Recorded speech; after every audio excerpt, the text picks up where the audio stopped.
Hey y'all, you know what time it is? Woo! Get into it! Get into it! Yes! We're back! We're back with Storytime with Chris. Hi y'all! Welcome back. This is another reading of Storytime with Chris from a series of unfortunate events by Lemony Snicket, Book 4, The Miserable Mill. So we started the first chapter when we were here last, and we will go on to chapter 2. But before I begin, I just want to let you all know that if you haven't already done so, please like and share and subscribe to the YouTube channel for Storytime with Chris. The link is within my bio, as well as on my Facebook. Oh, sorry about that, y'all. So one of my best friend was sending me a message. Anyway, as I said, if you haven't already done so, like, share, and subscribe. The info is within my bio. It's a link there on my Instagram as well as Facebook. I don't do this for profit. I do it because I want to get kids as well as adults excited about reading. I have hundreds of videos now available to you all. Of course, the more recent chapters for The Castle of Lear, as well as the first chapter of The Miserable Mill, will be available to stream and watch at your leisure. Like I said, if you're maxing, relaxing, chillaxing, nap time, snack time, break time, in between time, meme time, in between time, CP time, any time that you want to hear a highly animated voice bringing wonderful magical stories of fantasy, science fiction, adventure, and many, many more in between. So we're gonna go ahead because it seems like the Baudelaire orphans cannot get any amount of break from Count Olaf because they've moved to a place called Poultryville that has only one main street, and they only have one big job. There's one corporation that is there, the Lucky Smells Lumber Mill, I'm pretty sure. Lucky Smells Lumber Mill. Okay, so I was close. I thought it was Lucky Mill, but it was Lucky Smells Lumber Mill. So they've also noticed another business that suspiciously looks a lot like the eye tattoo on Count Olaf's ankle. And we all know what that means. That means he's got another scheme he's concocted to try to get the Baudelaire's fortune and make their lives even more miserable. So, sit back and relax and enjoy.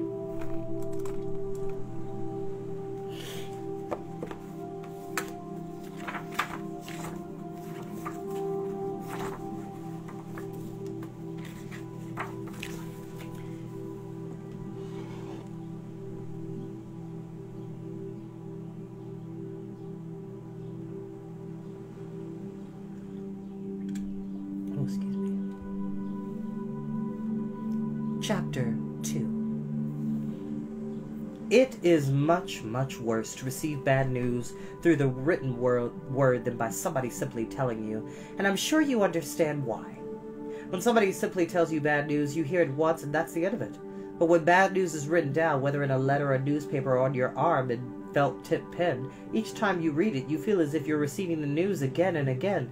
For instance, I once loved a woman who for various reasons could not marry me. If she had simply told me in person, I would have been very sad, of course, but eventually it might have passed. However, she chose instead to write a 200-page book explaining every single detail of the bad news at great length, and instead my sadness has been of impossible death.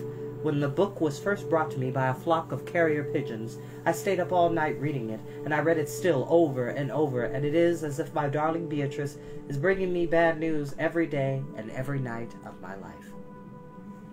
The Baudelaire orphans knocked again and again on the wooden gate, taking care not to hit the chewed-up gum letters with their knuckles, but nobody answered, and at last they tried the gate themselves and found that it was unlocked. Behind the gate was a large courtyard with a dirt floor, and on the dirt floor was an envelope with the word Baudelaire's typed on the front. Klaus picked up the envelope and opened it, and inside was a note that read as follows: Memorandum.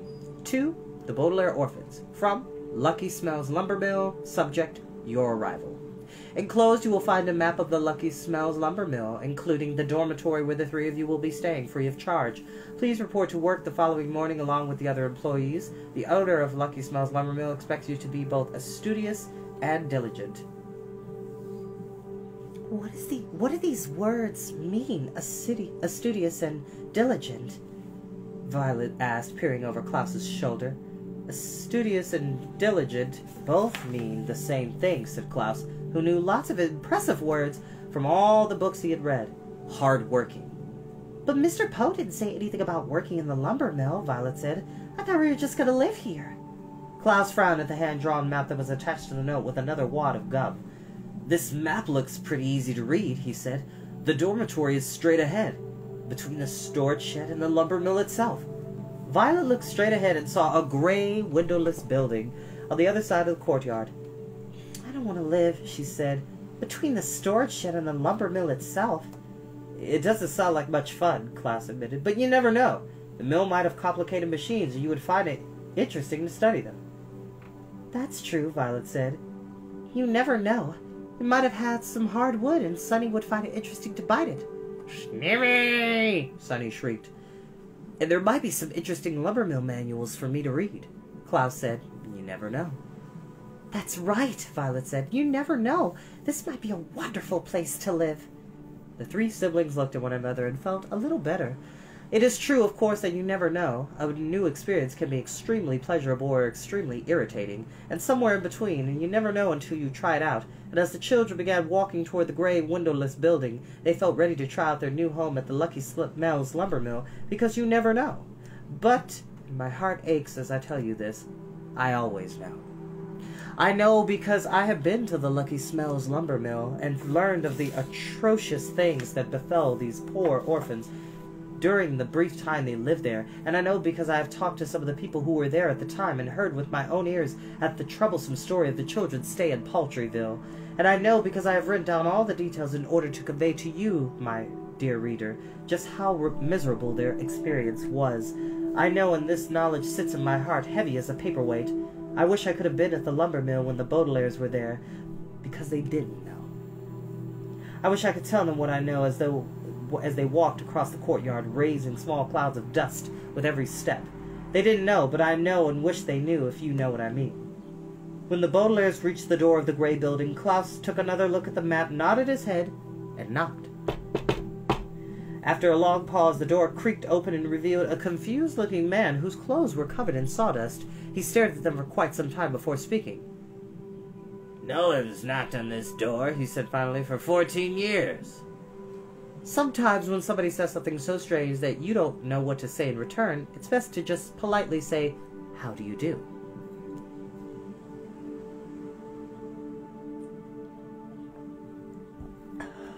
Which is very true. If you don't know what to say, like, "Hey, how's it going? How are you?" State your business and try to keep it moving. "How do you do?" Violet said politely. "I am Violet Baudelaire, and these are my siblings, Klaus and Sonny." The confused-looking man looked even more confused and put his hands on his hips, brushing some of the sawdust off his shirt. "Are you sure you're in the right place?" he asked. "I think so," Klaus said. "This is the dormitory at the Lucky Smells lumber mill, isn't it?"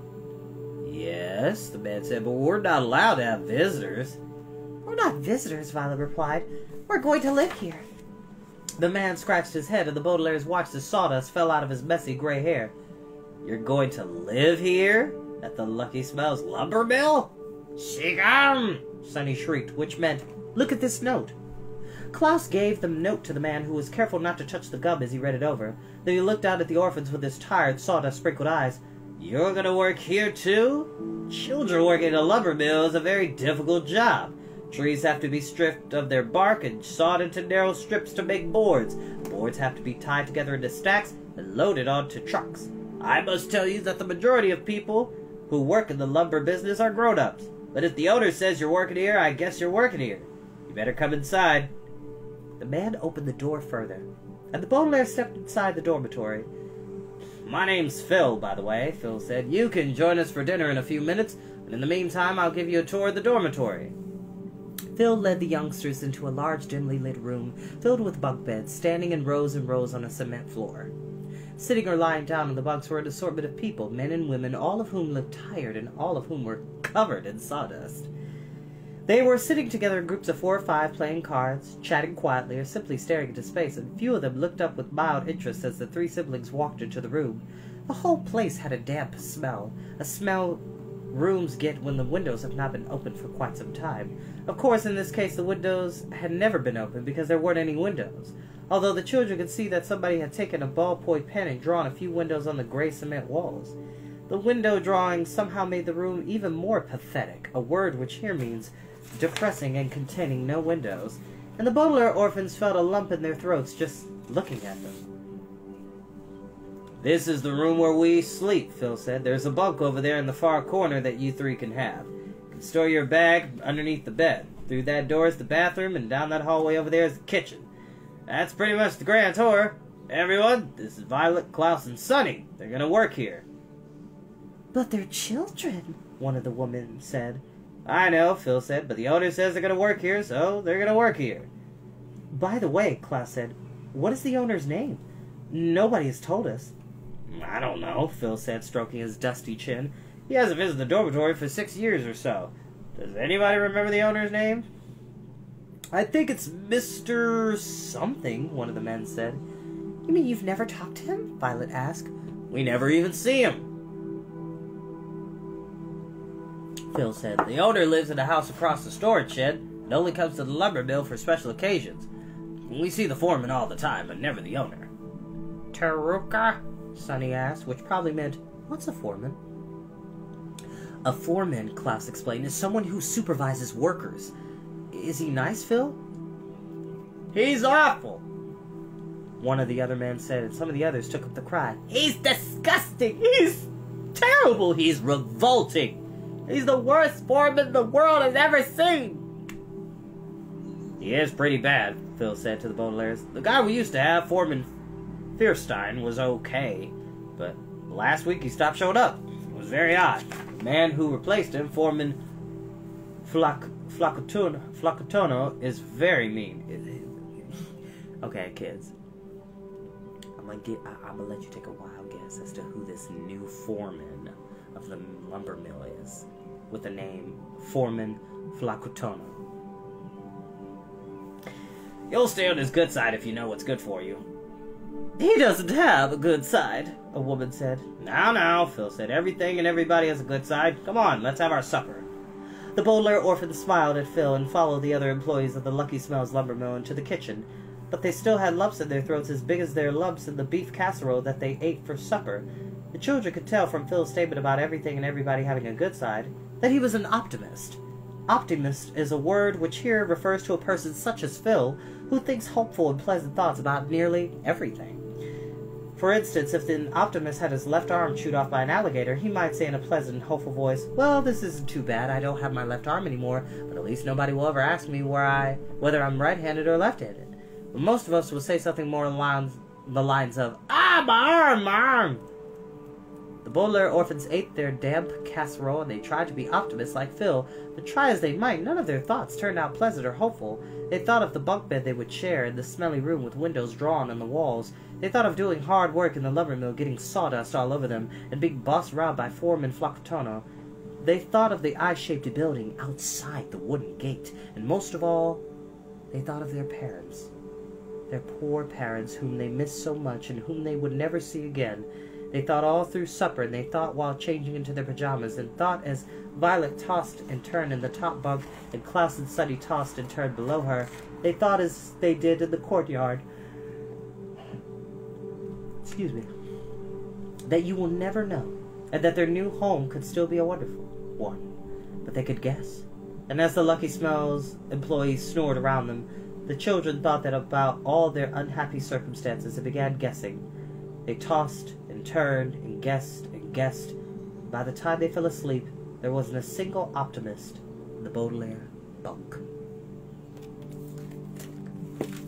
And that is where we shall end for today.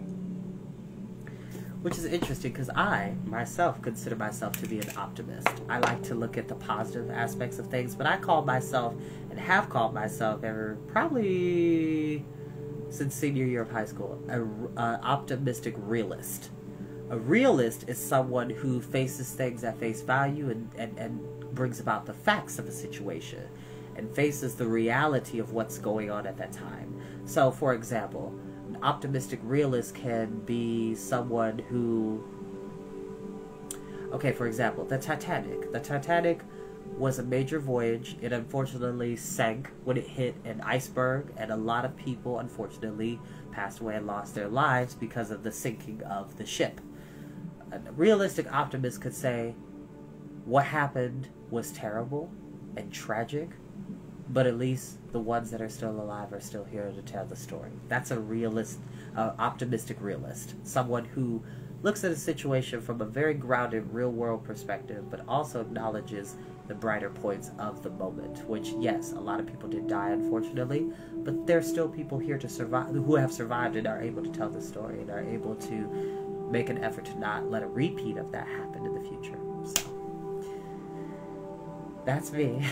I'm always an optimist. Even at my job, when things can get very chaotic, I try to look at things genuinely from a brighter side, because being negative doesn't do anything to change the situation. So that's just me. Now, without further ado, I'll bid you all good night, and I'll see you all next time. Bye-bye.